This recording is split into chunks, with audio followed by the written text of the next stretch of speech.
Good evening, ladies and gentlemen. We have a special guest this evening, as usual, who I'll introduce later. This is a very special guest, someone that we've been keen to have on the live stream for some time, but we've managed to arrange it this time. So that's going to be a fascinating chat in just a few minutes. But as usual, I'll start with a few items of news. First of all, there's a couple of family party events coming up. One of them's a definite, and that is Wednesday, the 29th of June at 7 p.m. We are gathering outside Education Scotland's offices in Glasgow in a protest. Their part that they play in the disgraceful sex education resources, gender indoctrination, etc., in Scottish schools. You're very welcome to join us. It's not a family party event. Glasgow Cabby is going to be speaking. Niall Fraser, some of you might know him, but an internet character. I think Pastor Arthur O'Malley is going to be there, and a couple more people too. Hopefully as well. So there'll be a few short speeches. The other distinctive thing about their protest is we're inviting people to bring along a teddy. Bigger the better, really. Bring along a teddy. The idea is that is an illustration of childhood development and innocence. And the idea is it contrasts with the corruption that is sort of imposed on young people, children, very young children in nursery and in schools in Scotland. So that's Wednesday, the 29th of June at 7 p.m, 58A Robertson Street in Glasgow, the Education Scotland offices. There'll be details on our social media tomorrow. So it'd be great to see you there. When we've had these things previously, we've had a good turnout, couple of hundred people. So it'd be great to see that many people there. Might get some media attention, hopefully, and because it's not a family party event. And also, it'll fly on social media as well, with lots of people sharing that. So do come along and make your voice heard. Now, another thing going on in Edinburgh is there's a pro-abortion group in Edinburgh called Abortion Rights Edinburgh something. And they're planning a protest at the American consulate on the time when the Roe versus Wade decision is publicized, assuming that Roe versus Wade is overturned in America, opening the door for abortion to be banned in many states. They're planning like an immediate protest at the American consulate. And we're going to be there as well. So we're keeping an eye on their Twitter, basically. And when they say, that's it, everyone come along, we're doing our protest, we're going to be there again. With our new pro-life flags, we've got a big stock of pro-life flags now, some other placards as well. I think there'll probably be media there. So instead of the media just see one side of the story, they will see the other side of the story as well. So watch our social media. This could be quite a last-minute thing. It might have been tonight, but it obviously wasn't. It might be Thursday, 6 o'clock, or it might be next week, Tuesday or Thursday, I think. So just keep an eye on our social media. And if you can make it into Edinburgh at that time, that would be brilliant. One more event coming up. You'd be very welcome to, also in Edinburgh. This is an Edinburgh branch event. You might remember Matthew Greck, who was on the live stream a few weeks ago now. He was the ex-gay X Factor contestant from Malta. As one of the most viewed live streams we've had. Very popular. So if you'd like to meet Matthew and hear something about his story and adventures more recently, you can come along and meet him in Edinburgh on the evening of 21st of July, which I think is a Thursday, I understand. So put that date in your diary. Also, we're in Dunoon on Friday night this week. Again, look at the social media. I think it's 7 p.m. Talk about sex education to an audience in Dunoon. So if you're anywhere near there, it's your big chance to come along to a family party meeting. We're going all the way over to Dunoon. Now, I've been working on an updated version of our Corrupting Young Minds book, whatever you'd call it. So we've added quite a lot to it and updated it. We've added the sex survey. We've added quite a few of the anecdotal stories. So things that happened at a particular school, which we didn't include before, but we thought they helped to build up the big picture of what's going on in Scotland. So that's been included as well. So it's a good, I don't know, 10 or 12 pages longer than it was. And some of the other pages have been updated as well. So that will be off to the printer before too long. So there'll be copies available maybe, end of the summer, late August, maybe. So look out for that. And I'm sure you'd find that an interesting and shocking read. Right, what's been in the news? Well, so sometimes I'm not sure what to make a video about and what to talk about on the live stream. A couple of things I'll save for a video, but these are a few snippets that I just came across. I was looking at the Edinburgh Pride website, today, because we had an idea of something we might have done around the some Pride events, but that's on hold for the time being, maybe later in the year. But you might have heard me talk before about John Heen. And John Heen is famous, really, for being a former member of the Paedophile Information Exchange. And he's subsequently been involved in organizing gay pride events in Edinburgh. And he died a couple of years ago. So, okay, you probably won't hear us talking about him again. But it was quite interesting to see they had a little tribute to him in the Pride program, the Edinburgh Pride program this year. And it says this. It says, John was often a controversial figure living life on his terms. Okay, that's how they smooth over the fact that he was a member of the Paedophile Information Exchange. We're also looking through the Pride program. There are a couple of adverts for basically sex clubs. I mean, quite clearly sex clubs. I don't know if there'd also be brothels as well. But it's just like the normal standards of morality don't apply. So you've got this event sponsored by the council, every business going, the government, and they include things like that. I say it's just like different standards apply once it becomes something to do with pride or sort of LGBT. Right, there was an interesting article in the Financial Times, saw a couple of days ago, about parenting. And someone was basically writing, a parent was writing, they said they got this parenting guide and it gave them very liberal, sort of trendy advice. And they're basically saying it just didn't work.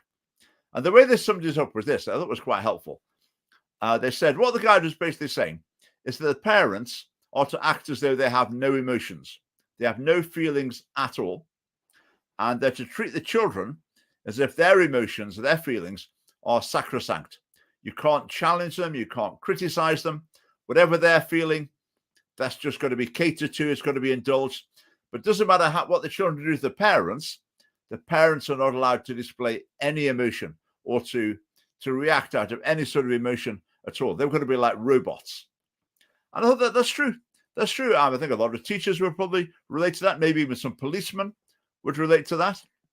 That whatever's thrown at them, they're not allowed to have any emotions. The other person can be absolutely outrageous and provocative and aggressive, but you're not allowed to have any emotions of your own. So that was quite interesting. And I thought in terms of education, what do children learn if they're brought up by adults who seem to have no emotions? So they learn that it doesn't matter how you behave, people just soak it up and treat you, really gently and nicely no matter what you do and no matter what you do to them, which is not really education, is it? That's not learning to get on with people. That's not learning to interact with real people. So it was an interesting article there in the Financial Times. Something else in the news you probably saw was this sort of Google engineer saying that he thought this artificial intelligence program, software, whatever, had become conscious. And he was saying it should be accorded some sort of rights instead of just being treated as a machine. And he was basically, I think, fired from Google because they thought he'd gone a bit crazy in thinking that. But it stimulated quite a lot of interesting discussion. And it's a fascinating area. It's an area I've looked into quite a bit.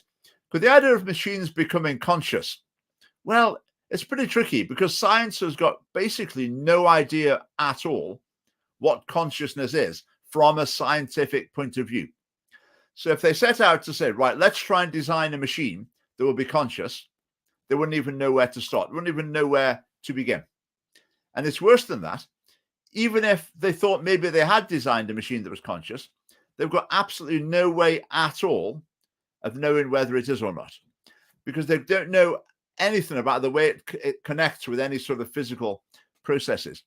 So it's quite an interesting story. I think it brought out a really good point into public discussion.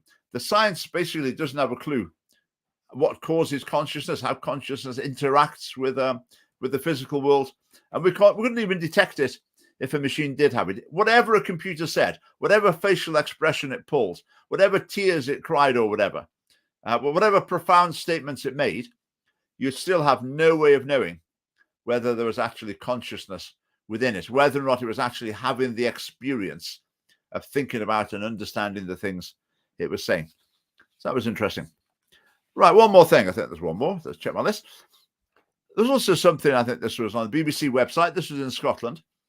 And it was about restraint. Now, restraint's always quite a controversial area, but sometimes in, I think, mental health institutions, some types of schools as well, or maybe all schools in some situations, it's thought, it's okay sometimes that you need to restrain a person, pupil, an adult, whatever, physically, because they might be going to endanger themselves, endanger other people, possibly endanger property. That's maybe a bit more borderline. But you can imagine which way the trend is going. The trend is towards being more and more and more reluctant to use restraint, which is why we hear these stories. I've heard so many stories. Primary school pupil goes berserk, throwing chairs around the classroom, kicking over bookcases, throwing the pens all over the floor. And what they do is they evacuate the rest of the class and leave that pupil to go berserk until they decide they've had enough, they're bored, and they'll calm down. Then they'll take them off to the relaxation room, and they'll play on the PlayStation or whatever, and the counselor will say, are you feeling okay now? That's the sort of approach. Well, years ago, if some child behaved like that, I think they would be physically restrained, and they wouldn't be allowed to do their best to destroy the classroom. It just wouldn't be allowed. And so there's this controversy about what sorts of restraints are allowed, what sort of restraints are not allowed. But I think what tends to happen, if pupils realize that there is no physical consequence, no one is going to grab you to stop you doing something, even when you're very young, I think that's quite, how shall we put it, quite an empowering lesson to learn, because you realize that whatever you do, basically you're going to be able to carry on doing it. Someone might tell you not to, but you can just carry on. So I was suggesting this whole process that probably the pendulum is swinging too far in the direction of reluctance to restrain particularly younger pupils when they're going absolutely berserk. I'm sure if you put a secret camera in some classrooms when one of these pupils is just going absolutely bananas, and people were watching it, and you ask them afterwards, would you have preferred to see a couple of teachers come in, take that child by the arm, one takes each arm, and they're drag that child away and deal with him somewhere else? I'm sure almost everyone watching would say, yeah, absolutely. It was excruciating watching him just out of control there, doing exactly as he pleases, and no one doing anything about it. So I think the issue of restraint, I say, it is complicated. There are various challenges associated with it, but I think the pendulum is swinging too far in the direction of you can't lay a hand on children. Doesn't matter what they're doing, you can't stop them. You can't actually physically stop them from doing it, which is why we have, I say, the scenes that seem to be quite routine in Scottish schools. Right, we now move on to our special guest. Let me just get the comments on. Right, lots of comments already. That's great. Who have we got? A few regulars there, a few new names as well. I'll try and look at the comments when we get going. Yeah, do share the live stream as well. Do share it, like on Facebook, YouTube, wherever you're watching. Retweet it on Twitter. That is all to the good. Now, people sometimes say to the family party, oh, you're really up against it, aren't you? You've got attacks on all sides. You've got all sorts of pressures. They even say, you must be quite brave to do that. But however much that's true, it's more true of our special guest tonight. In terms of being attacked on all sides and being up against it and facing hostility and censorship from every possible direction, we're just the beginners on that compared to Mike Davidson of Core Issues Trust. So, Mike, great to have you with us. Thank you, Richard. I appreciate you having me. No, we've been looking forward to this. We've been really keen to have you on the show for quite a while to share your expertise, because you are, I would say, the expert probably in Britain, certainly on this topic. That's our impression. In any case, so we're delighted you're here. But you're not just an expert; you're also a campaigner, an activist, and involved individually with people as well. Now, Mike is involved with Core Issues Trust. Which, Mike, do you want to tell us about it? Well, Core Issues Trust was started in 2007, became incorporated in 2011, and in 2016 was registered as a charity in Northern Ireland. And it's exactly that. We've stood for the rights and the freedoms of individuals to move away from unwanted same-sex attractions and gender confusion. And we've endeavored to do that from a Christian point of view, But interestingly, that has caught the attention of other faith and no faith groups and individuals who have also sought help. And that's essentially what we do. I work with my colleagues, one of whom you already know, Matthew Greck, who works full-time with me. There are 3 other workers, and that's the work we do, essentially. Okay. Now, say the work you do. So you're involved personally in counseling people? Yes, this was my issue. So I received professional and pastoral help for my own situation many years ago. And I really appreciated what a psychiatrist and a couple of psychotherapists taught me. They were challenging, but they took me seriously, respected my viewpoint, and worked with me. And I think that has challenged me, because I think those are the rights that are being eroded now, so that present generations don't have the same access that I had. And I think it's therefore very important that we work to be able to do this. So yes, almost on a daily basis, I'm dealing one-to-one with individuals and just walking with them, really, and trying to enable them, I guess, to find a way through the confusion that they experience. Yeah. So in other words, you're just the sort of person that so all the political parties in Britain, the media, countless campaigners would like to see you convicted of a crime for doing that. Well, I'm certainly not very popular. I think part of the reason was I trained as a psychotherapist for 3 years. I mean, obviously, I have other qualifications and interests, but because of my own experience, I thought it might be a good idea to make sure that I had some kind of formal qualification under my belt. So I went about getting that. But in 2013, 14, I approached the United Kingdom Council for Psychotherapy and I guess challenged what they were saying about their practice guidelines. They were saying that it is an ethical offense for a therapist to change or attempt to change someone's sexual orientation. Now, what was challenging for me in that was that any process that one goes through that's truly therapeutic is not about changing somebody. It is about listening carefully to what they are aiming at. And really, autonomy is sacrosanct. But this seemed to put therapists in a position of being able to decide what the outcome should be in any therapeutic interaction, which to me was completely against the principles that they were teaching. Anyway, to cut a long story short, I was on a BBC program here in Northern Ireland talking about the work that we were doing. And before the end of the program, I could see that I had received an email.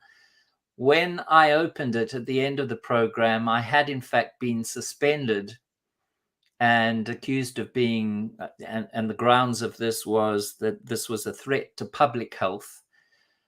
This led to an appeal a year later, but the end of the story was I was not allowed to continue my therapeutic training. I was in my 3rd year. I had just a little bit more to go. They would not recognize me or credit me with anything. They did not acknowledge the 40-page argument that I presented. They did not even enter into it saying that, look, your methodology is wrong, your science is skewed. They simply ignored it. And at the end of the appeal process, they said that I could continue with my psychotherapeutic work if I consistently changed my viewpoint, in other words. So this was about the wrong thinking as far as their approach was concerned. and therefore I lost that right. So I think that's part of the problem. Psychotherapeutic counseling and psychotherapy is not a protected category in the UK, so they can't really stop you from doing this work. It's preferable to have the kind of formal qualification that I was going to have. But on the advice of lawyers, then I just continued with this work and have worked, from a charitable point of view to try and support people. And that's what they don't like, apparently. Yeah. So that was one cancellation, one of many. I mean, we've got until 10 o'clock. Do you want to tell us about some other times you've been cancelled? Well, in 2012, you may remember, during the Olympics, and when Boris was the mayor of London, we put an advert on potentially 20 buses. You'll remember Stonewall had an advert on 1,000 double-decker buses. Some people are gay, get over it. And we counted it using the same graphics. Basically, what we were saying was some people were gay, get over it. It wasn't exactly that, but that was the intention. It all landed up in court. There was a judicial review. We lost the case. There was 60,000. So the Greater London Council stopped it, did they? It was a Yes, decision by the. It was a decision by the mayor of London, Boris Johnson. Mm-hmm. And of course, the court case challenged that. He denied that he had made the decision, but with respect, from freedom of information requests that were made at the time, from the letters that he wrote celebrating his achievement in doing this to his colleagues in Westminster and in government, it was clear that he had made the decision. But that's another story. Mm-hmm. So that was the first cancellation. It was a trial by Twitter. One very important thing, and I think this is the point. There may be losses, Richard, but there are often gains in these little losses that we mustn't Mm-hmm. lose sight of. And it's easy to become discouraged, but sometimes points are scored that are really important. And in that situation, the Court of Appeal, this is now in front of the highest judges in the land, 3 judges, including the Master of the Rolls. In fact, I can give you the link in chat if you want it. Mm-hmm. People can look at paragraph 98, where it is argued by somebody who intervened for then Minister of Equalities, Maria Miller, and said that ex-gay functions like a protected characteristic, and therefore it is illegal to discriminate against somebody on the grounds of sexual orientation, whether it's past, present, or future. Mm-hmm.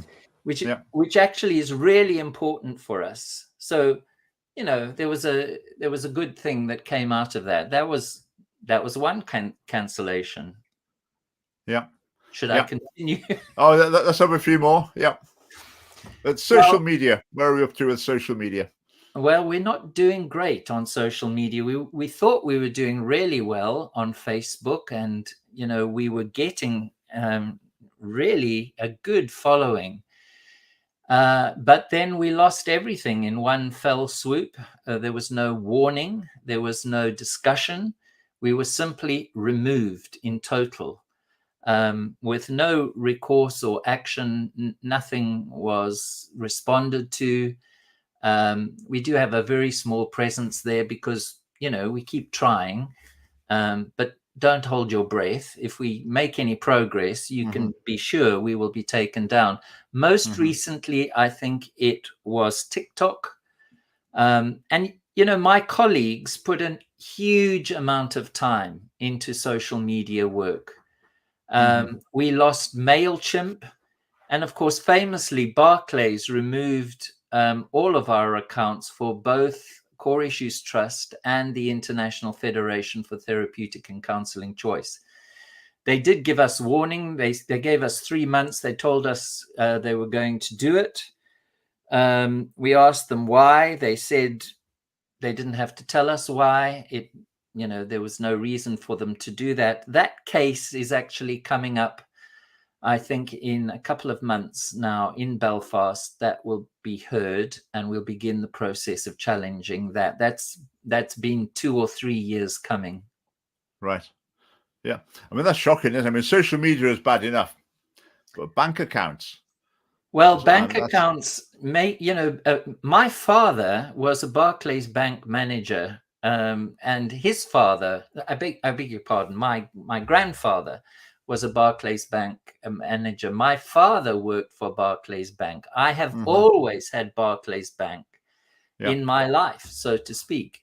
Yeah. But this taking a political position before any legislation exists seems to me to be out of order, that a bank can do that. And all of that began at the end of June 2020. So during Pride Month, there was a very concerted effort to remove us from the charity register in Northern Ireland. So the British Humanist Association and I forget the others now. There was another organization, both of them gunning for us, trying to remove us. It was a very active social media campaign against us. We, of course, we kept records for everything, but we were getting up to 35 nuisance calls a day for 2 weeks. And the most horrendous threats coming against our staff. The most appalling material pouring into our email accounts. Of course, we reported it to the Charity Commission as serious incidents, as we're required to do, but we also sent it to the Parliamentary Commission on Online Abuse, who took approximately 18 months to respond to that, and in the end said that they would not publish it. But this, this was appalling. And at the end of this, it was noted on social media that Barclays Bank was our bankers, and the call was made for Barclays to remove our banking account, which is exactly what they did. Yeah. But sure, I just can't imagine having that sort of power. If there's some organization you don't like, you just have to get a few people together, make a few phone calls, a bit of a Twitter store, and that's it. You well, and we're seeing it today, aren't we? In the news, there's this case, I think, in Manchester of a church that has been refused planning permission on the grounds that somebody accused it of conversion therapy. Right. There's a similar case in Scotland. I don't know where it's got to at the moment, but a church applied for planning permission, and like a Facebook group was set up saying quite explicitly, we don't want this church because we don't like their values. It was LGBT things. Wow. It was the evangelical church. So they were quite open in this Facebook group. They said, look, we don't want these values in our town. So what we're going to do is object to the planning permission application on every ground we could think of. It's too high, it's too wide, it's too light, it's too dark, there's not enough parking spaces, there's too many parking, everything possible. And the last I heard, they were causing delay. I don't know how it's finally turned out, but interesting. Yeah, I think that just people are so confident that any authority, any institution, is quite likely to bend to your will if if you push the right buttons. Well, I'm afraid so, but I don't think it's sustainable. And in time, I have to believe the wheels will fall off, because it just cannot go on indefinitely. It may take a few years, but it simply is not the truth. And I don't believe that it's going to be something that will always be the case. No. I mean, in terms of the sort of progress, well, progress is not the right word, regress towards a conversion therapy ban in the UK. I mean, I followed things in Scotland, but you've been following things in the UK and elsewhere in the world as well. I mean, this seems to have come in lots of different countries very, very quickly, as these things do. I mean, how does that happen for a start? Well, why do these things just pop up in so many countries all of a sudden? Are they just copying each other, or is there a lead coming from elsewhere? No, I think there is a coordinated approach. There's very clear networking. Just recently, there was a report that was put out by the Southern Poverty Law Center. Yeah. Mentioning ourselves and most of the groups around the world, very clearly targeting Google, with its headquarters here, of course, in the Republic of Ireland, and drawing attention to the fact that these groups, including our own, do not match up to what they called authoritative information. And of course, this authoritative information is the so-called safeguarding of Silicon Valley and these big tech groups, who have a set of values that are reinforced, but it's all, self-developed. There's no critical scrutiny. There's no objectivity. In other words, there is no viewpoint diversity. There is no ideological checks and balances. It's all this one monolithic LGBT proclaiming viewpoint. And that this is exactly how it's working. And that's what we're experiencing in social media. Now, we're seeing it in the courts. We're seeing it in the mental health profession. We're seeing it in education. All of our institutions, I'm afraid, are captured. And therefore, I would say now is the time for those who are socially conservative, Christian, or have a religious viewpoint, to look for alternative structures and to build alternative structures. That's why we are developing the International Federation for Therapeutic and Counseling Choice. The Association of Christian Counselors in this country have bought lock, stock, and barrel into the Memorandum of Understanding, as have all of the mental health bodies. This is a document that is heavily influenced by LGBT promotional values. So, these are the things that bind us and then brings everybody onto one viewpoint every time. So that's why. So just to clarify that, so that's the main Christian Counselors Association in Britain is sort of towing the line on conversion therapy. Yes, they're against what you do. Oh, well, we were put out of the Association of Christian Counselors. There's a long story about that. Now, when I lost my position in the British Psychodrama Association, where I was training to be a psychotherapist, there was no evidence of malpractice. I had not done anything wrong with any client. I had not failed any exam. I had not done anything except held a different viewpoint on this Memorandum of Understanding. And that's the issue. That is the binding document which we're about to challenge legally. But it's fascinating. In the Scottish Parliament, there's a small handful, and I mean a handful, of MSPs who've got socially conservative views. And so when it comes to assisted suicide, you'll get a few who'll be there. When it comes to this conversion therapy, they won't touch it with a barge pole. There's not a single member of the Scottish Parliament who's saying, no, actually, this is not necessary, or this is wrong, or whatever. It's like that. This is like it's really at the end of the spectrum in terms of people who are willing to stand up to it, because they feel it's such a toxic issue and the price to pay is so high that there are very few people. Because I'm sure there's quite a lot of people who are thinking, yeah, I actually can't see what's wrong with that. But they just think it's too much of a hot potato. It's too risky to speak out on this one.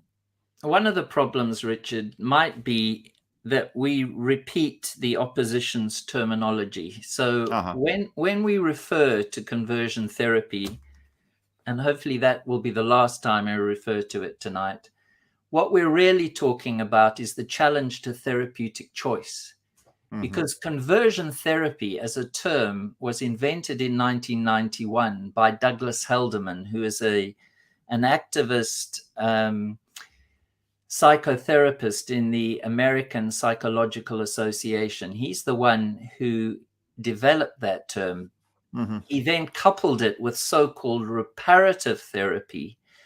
But then reparative therapy was trademarked, and therefore legally you can't use it unless you use it according to the way it's described.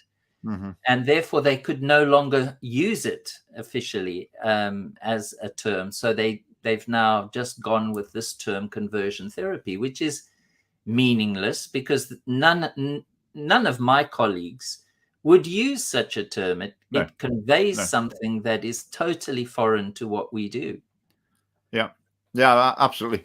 And the media as well, whatever the terminology is that suits the sort of liberal, secular, progressive agenda, that's just what's adopted. It's as though they just get the memo and right, okay, yeah, that's fine. That's what we'll use from now on.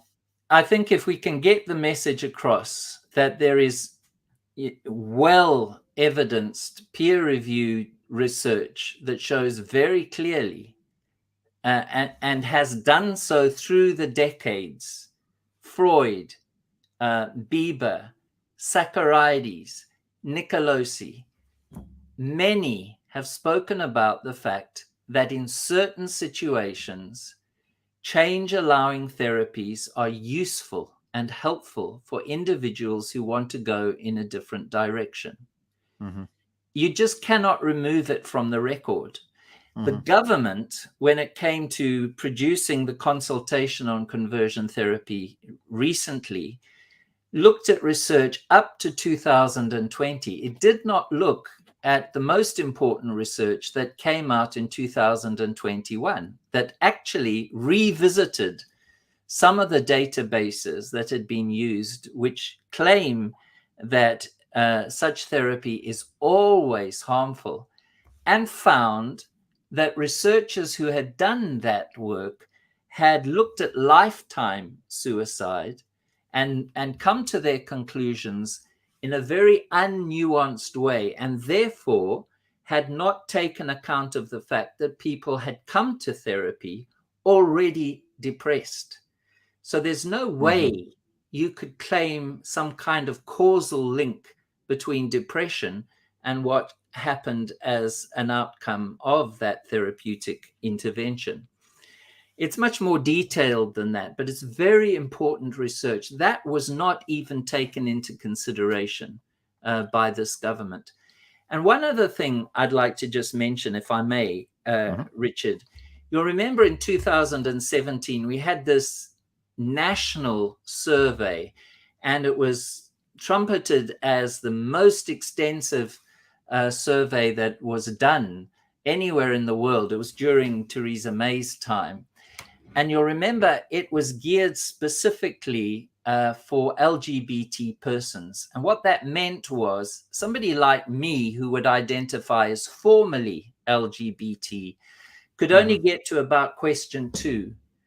And as soon as I indicated that I was not currently LGBT, I was denied access to undertaking that survey, which meant that anybody who had a positive experience and had benefited from any pastoral or psychotherapeutic intervention was disallowed in terms of sharing their experience. So from the word go, evidence from a contrary point of view was disqualified, which I think is horrendous. It's like talking about marriage only by interviewing divorcees. I mean, the Scottish Parliament, they bring in statistics and research with the same sort of flaws in you're talking about there. They're really glaring flaws. But it's as though the civil servants and the politicians, they just don't seem to have the capacity to analyze it critically and to look beyond it. Probably because maybe not the capacity, it's just they don't want to. They want no motivation I'm afraid that's the point. Today, I note the Policy Exchange sent us an email saying they feel that we really should attend their upcoming seminar. It's vitally important on conversion therapy. It listed all the topics. And I wrote back and saying, could you please tell me who is leading this seminar, just to make sure that the Policy Exchange is not promoting conversion therapy? Is there any kind of opposition viewpoint that is being represented here? Mm-hmm. And I think that is what is, I think that's what I would like to raise. It's probably something you raise all the time, but to me, it's really important. And that is this idea that if there is no ideological diversity in these debates, if we only have one viewpoint being expressed over and over again, and then the media just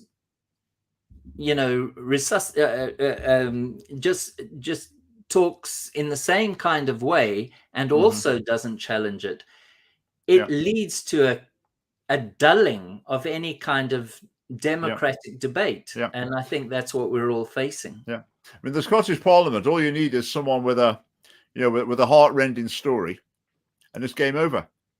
It's all run over. That's you're saying a lot there, because I notice in their consultation process in Scotland, which we as other organizations would have contributed to, that they say on the Scottish Parliament website that they interviewed victims of conversion therapy. But, I think it's really important to trace those biographies, see where they are coming from, and to see how open this process was, because anybody can get a good story. But if we're going to rely fully on anecdotal evidence, then the very least we can do is make sure that it's balanced and there are different viewpoints. It was outrageous in the Scottish Parliament. The leader of the campaign for the ban in Scotland, his name's escaped me. I think it was you and someone. He came in telling the story of dreadful abuse at the hands of his parents. Absolutely laying into his parents mercilessly, utterly disgracing them, bringing shame on them in every possible way, which was a terrible spectacle from my point of view. I thought it was awful that anyone would do that to their parents, but he was doing it with relish. And you think, what motivation has he got to tell the truth? He obviously hates his parents. He's also on an ideological mission as well. So he's got every motivation to exaggerate, shall we say, at the very least. And yet that doesn't seem to enter into the discussion. It's just you're so brave. We really appreciate that you've come and told us about that. And that's as far as it goes. There's no critical thinking. I don't know if it's because they haven't got the faculty for it or haven't got the motivation to do it. I mean, if harm has been done, we all want to know about the harm, but the issue is self-report. And where there is no corroboration and where the harm has not been reported, to a GP or to a mental health expert or, for that matter, to the police, it's simply given to the media, then I think we have to become suspicious of this agenda of using harm as the major narrative to bring about this initiative that LGBT is trying to force onto the world. Now, of course, according to, lots of MSPs in the Scottish Parliament, lots of campaigners, you are a torturer in their view. Well, where did that come from? Because to me, it's just when I've responded to that, I've generally said, I'm not even going to begin to argue against it because it's so ludicrous. It just needs laughing at. So some people said they didn't think that was the best approach. But I just think when something is so far removed from reality, I don't know. Well, anyway, tell us about it. Well, where are the convictions? Where is one conviction that indicate that this is a rising problem or a consistent or a present problem where people actually are being taken to court because they are guilty of torture. I don't think there are any such cases. I remember in 2014, we got wind of this torture thing. It began at in Geneva at the United Nations in the Committee on Torture, which you'll remember was a committee that was very much about looking at the victims at the time at Guantanamo Bay. That was the main thing that was happening at the time.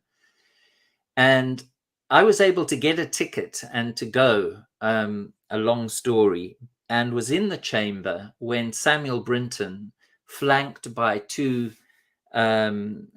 lawyers from, I forget the name of the organization, but it's an LGBT human rights association from California. And he then told his story of being abused by a therapist. Samuel Brinton is well known from that point on. Well, I think what I should say is in that environment, there was no challenge. There were no counter interventions. There were no questions raised between himself and the committee. This was in a huge auditorium with many, many hundreds of people there. There were probably 10 or 15 TV cameras, all focused on this. It was simply heard. Strangely, in the middle of all these very serious torture cases, then Samuel raised his issues. He didn't mention the name of the therapist. He didn't give any dates. It would seem very loose and very ill-defined as a piece of evidence that he was bringing. The end of it was that the committee supported what he was saying, indicated that yes, indeed, conversion therapy is torture. And so began this long road to where we are now, where you say your politicians don't want anything to do with this. I'm afraid churches don't want to get involved in this. It's just too hot to handle. And it's because this term, conversion therapy, a false term, an imposed pejorative term, brings up such connotations that nobody wants anything to do with it. And because it's now associated with torture. This also has links with a special representative in the United Nations who himself was a chairman of a committee that deals with torture, who makes the same claim that this is torture. And so in my view, and this is something that we have stated in the declaration that we're encouraging people to sign, which is a kind of resistance document for all of this, that torture is used to silence any kind of criticism against this doctrine. What can you say if something is torture? There's very little argument that you can bring against it, except when you start to interrogate the cases that claim to have been tortured, and then they can't remember the name of the therapist who tortured them. But anything that would remotely justify the description of torture would already be illegal, wouldn't it? That's true. Anything remotely near to it. I mean, in the Scottish Parliament Committee, I think it was the lady from Stonewall. I mean, she said that some people think that prayer's not as bad as electric shock therapy. Oh, but it is really. And a few of them, they were saying, the UN special raconteur says that this is a form of torture. And I'm sure the MSP's there. You explained to me that actually the UN doesn't have a position, but this person sort of ad-libbing a little bit with a UN hat on. But you think within the Scottish Parliament, they would have experts. They would be looking into that. They would nail that down. They would know exactly what the situation is. Now, is it the situation that they actually know that that's not the official UN position? Or is it, but they're quite happy to go along with it? Or is it that they just don't know? And they assume, UN, it must be good, and I think it's the latter. I think no one in the Parliament realizes that this special raconteur on torture, but that this is not an expression of a UN policy position. It is they not. Just do not know. It is not a UN policy position. Many of these initiatives come from a minority group. It's the same strategy that was used, in my opinion, for example, in the Royal College of Psychiatrists. This initiative was spearheaded by the special interest group on gay and lesbian rights, headed for a long time by Professor Michael King. And yes, eventually it was signed off by the college. But does that mean that every member of the college approves and supports what is being said? Well, we've got to a point now where if you deny these positions, you stand to lose your job. But they're not majority statements. They're minority statements that gain increasing importance. And they don't represent the rank and file of members necessarily. Yeah, absolutely. Absolutely. I mean, the situation in the UK is interesting, isn't it? As I understand it, the government looked at conversion therapy under pressure. Are we going to bring forward a bill? They decided it wasn't necessary, but then there was a storm of protest. So they said, oh, okay, then we'll do it after all. Which I just think that's like an admission of incompetence. We've used all our expertise and sound judgments to come to a decision. But if people just make a fuss, we'll reverse it. And the consequence of reversing it will be people being convicted of crimes that the government thinks don't need to be crimes. I mean, it's such just an admission of utter incompetence by the UK Conservative government. Well, I think you can see the cracks already, because they want to ban conversion therapy, so-called, but at the same time, they are saying they want to give adult people the freedom to undertake this if they have proper informed consent. So for me, that makes no sense. If you're banning something that is intrinsically wrong and evil and equivalent to torture, but you're on the other hand allowing freedom of access because a person has informed consent, well, that's a problem. The second thing is, of course, they are not allowing any minor person to undergo this. So children's rights, parents' rights are being challenged. I think the writing is on the wall in another way, in that tea has fallen off the agenda pretty well, except, of course, there was this Westminster debate where activists have tried very hard to bring tea back to the fore. So all is not well on the LGBT train. Things are struggling along. And this differs from what happened in Victoria or in Canada. However, even though those cracks are there and there are big issues and things are not looking as positive from an LGBT point of view as they did initially, there is still no guarantee that they won't just impose a full LGBT ban and bring about something that, has no sense from where you and I sit. But that's what they do. A possible future could be, I mean, let's imagine the Conservatives do drag their heels and they don't quite implement a ban, or they implement it in a way that's it's not very comprehensive. But what happens then is when a Labour government comes, they will just go the whole hog. And then when it's the Conservative government again, they won't reverse anything. It will just, it's done. That's the way things happen in Britain. It keeps heading in the same direction.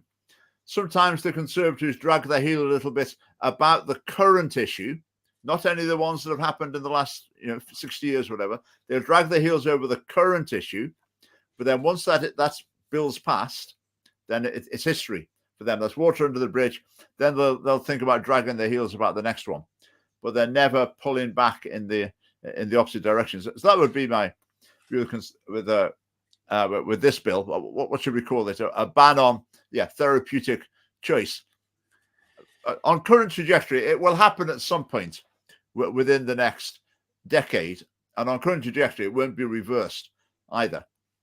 I mean, in Scotland, I think we're going to have, as they would see it, a world-leading ban on therapeutic choice, and that's just going to go through first time, and there's going to be no ifs and buts about that. And isn't it remarkable? Everybody wants to be the lead country or region. Malta first on the list of well-placed LGBT ideology. Britain wanting to do the same thing. Wales desperate to be the leaders in LGBT. Everybody falling over themselves to do this. I think it possibly marks the beginning of an underground movement across the world, because I don't believe that people are going to stand for this. There are enough people who are moving out of LGBT who have had enough. They don't want to criticize anybody else. They just want the freedom to have their own lives and their own trajectories protected. And there are enough people coming forward where I think this is just not sustainable. Well, let's hope so. Let's hope so. So around the world, how many, what they call them, conversion therapy bans are there in place now around the world? Is it 5, 6 more?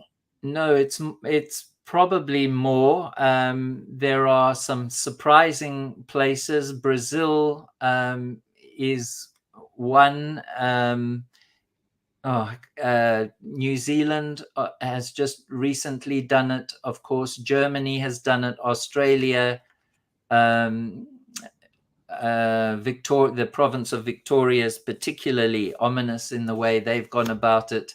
Canada, of course, is going towards a federal position. And similarly, the US now, in the last couple of days, Biden has signed something into force, or is attempting to do so from a federal point of view. I think there are 15 states that have done it, but these bans are not always successful, and sometimes they're overturned. So in New York, for example, it was overturned. So it's, there's still a lot to play for, but it's happening very quickly. Yeah. So one last question. So if a ban came in Britain that quite clearly outlawed the sort of service that you provide, what will your strategy be then? Well, we'll consult with the lawyers.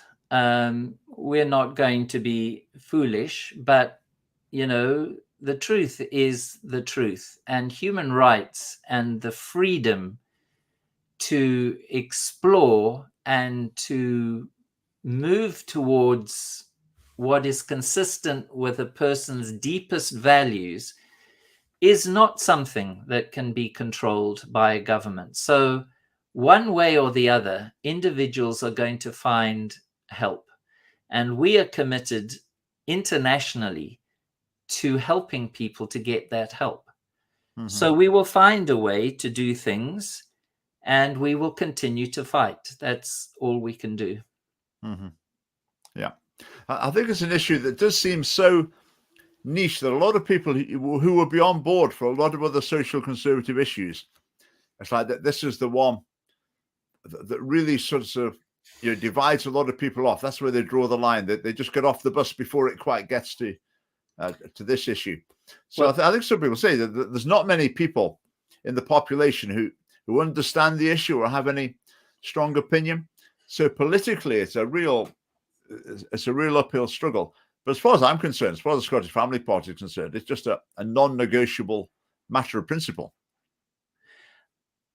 If there is a full ban, Richard, I suspect the church will then begin to wake up, and it will realize what it has lost. in terms of the freedom to teach the gospel, the fundamental truth of difference, that male and female was created as a divine template for a very specific reason.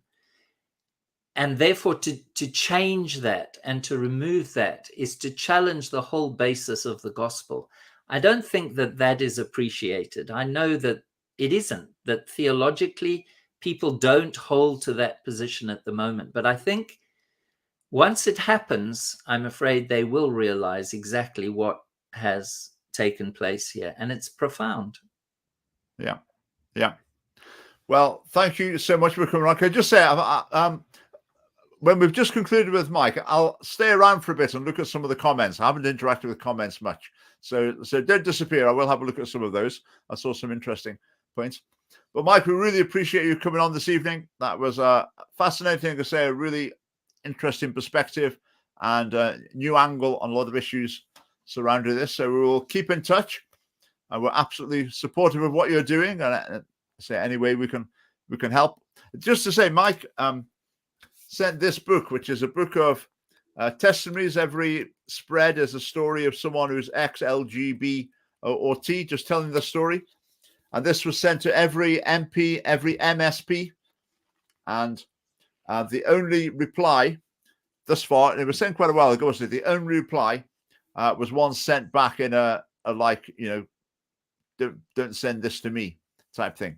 Not a single interested reply, not a single supportive response from all the MPs, all the MSPs. Well, there were responses from other regions, but I'm afraid Scotland, it wasn't on the hit list, let's say. Yeah. Which is quite surprising, isn't it? I mean, you would think some MSPs would have replied in a supportive way to that, but nothing at all. So, Mike, thank you very much. We look forward to seeing you again in the future. We'll keep in touch. And thank you very much for having me, night. Richard. Good Thanks, night. Mike. Good night. So comments have been very busy pouring in. I thought I'd just have a look at them. I was concentrating on what Mike was saying, but I did see out of the corner of my eye, as we often seem to do. I don't know why. Some sort of anti-Semitic comments. I don't know why anyone thinks that this is the place to bring their anti-Semitic comments. But just to say again, I mean, you've come to the wrong shop. It seems to be, I don't know, maybe it's the same person using a different name each week. But yeah, just not interested. I don't know how clear I can make that. But let's have a look. If anyone wants to put any new comments in, we'll just have a look at some of those.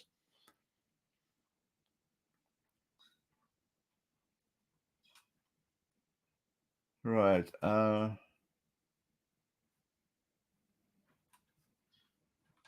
Right. I'm just flipping through. Right. New comments. Let's see what we've got. Let's have a look. All right. Brenda's not a political matter, it's a moral matter. The morals have been taken by evil, sick, perversion. Churches, religions over the world are in denial. I think a big problem is that churches and religions over the world are divided when it comes to this sort of issue. Now, I'm not one who's saying, all different religions believe the same thing. They don't. They believe fundamentally different things about ultimate spiritual reality. But when it comes to an issue like this, there is a lot of common ground, and it would be great if they could work in a more coordinated manner, particularly on the international stage. For example, at the United Nations, which is just completely captured by progressive, secular, liberal activists. Right, Daniel Parker, you're not being sincere in any of your comments, I don't think, so we will leave that. I mean, why does anyone think that this is the place to bring it? I do not know. Right, words of wisdom. Yeah, indeed, Mike is excellent, isn't it? I mean, the thing you can say about Mike is you could look at, it's kicked off social media, but I don't think there's actually anything that's responded about that. But you would imagine the reasoning behind the scenes is, this is some sort of hate speech. And it's just so ludicrous, isn't it? So ludicrous. But is Mike some sort of hate-filled spewing aggressive threats at people. I mean, it's just utterly ridiculous. Such a perfectly reasonable position and activity, and yet treated like that.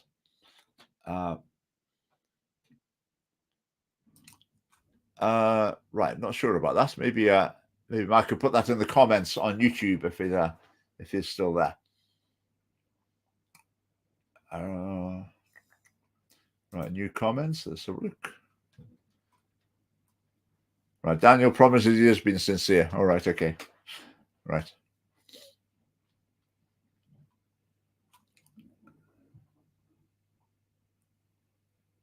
All right, yeah, well, okay, we'll see. Right, I've got so many questions, actually. I think a lot of the comments are people interacting with each other, so it's quite hard to chip in on them.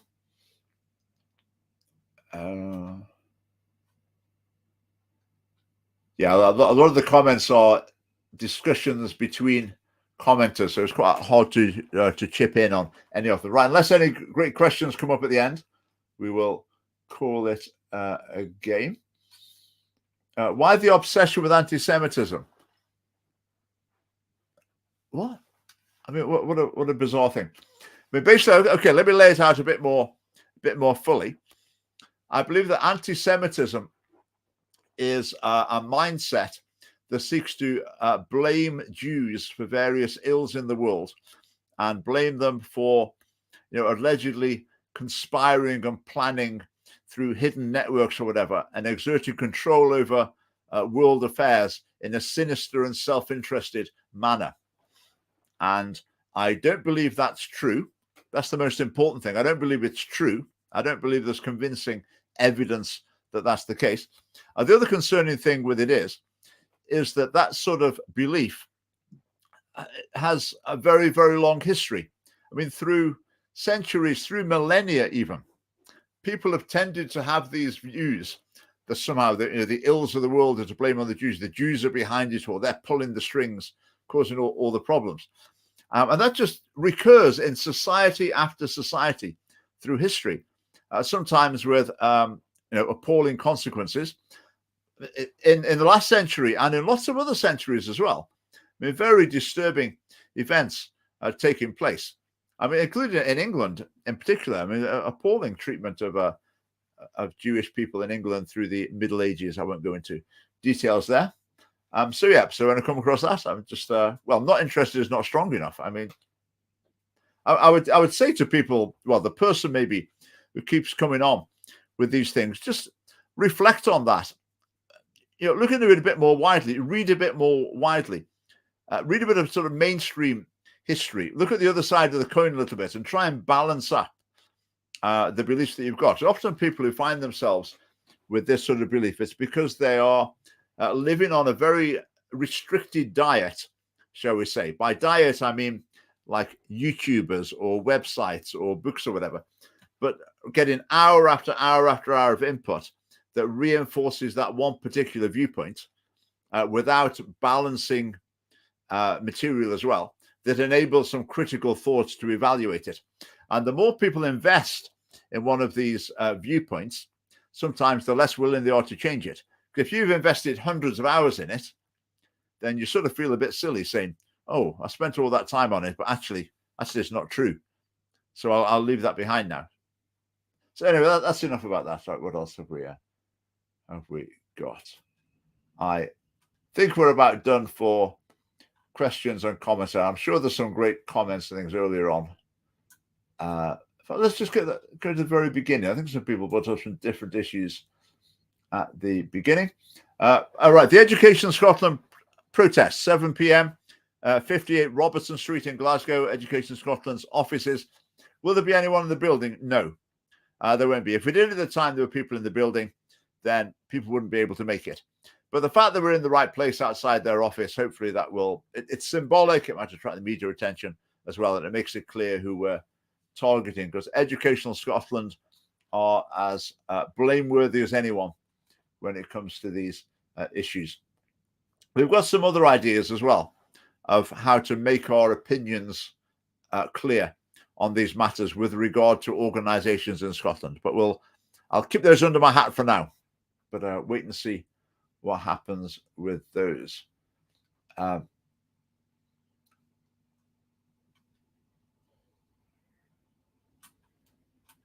Right. I think we will call it a day there. Right. It's great to see the Duke of Bedford with us again, raising the tone. Welcome. It's an honour to have you watching the live stream as ever. Right. So I hope that was interesting. I learned a lot listening to Mike. He really is, as I say, certainly the UK's expert in this area. And if anyone's ploughing a difficult furrow, a lonely furrow, then it's Mike with Core Issues Trust. So it was great to have him on. So right, good night everyone, and hopefully see you next week. Right, thanks for watching.